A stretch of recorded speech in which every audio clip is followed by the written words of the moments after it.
हजुर रुन्चेमा हालिदिनु र खै अब रुन्चे भन्छ एउटाले म कहाँ रुन्चे छु त भने ए सर तपाईँ रुन्चे नभन्नु है म गएँ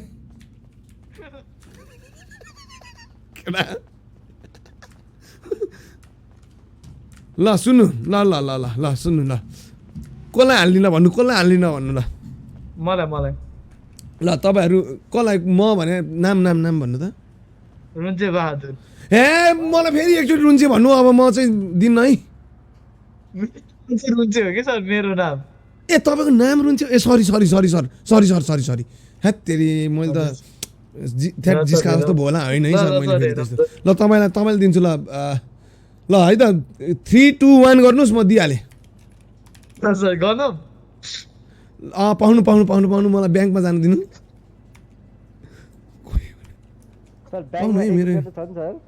सर पक्नु न यार म दिन्छु त यार तपाईँ किन नपत्याएर आएको ल सुन्नु 3 2 1 गर्नुहोस् त सर सर है त 3 2 1 ल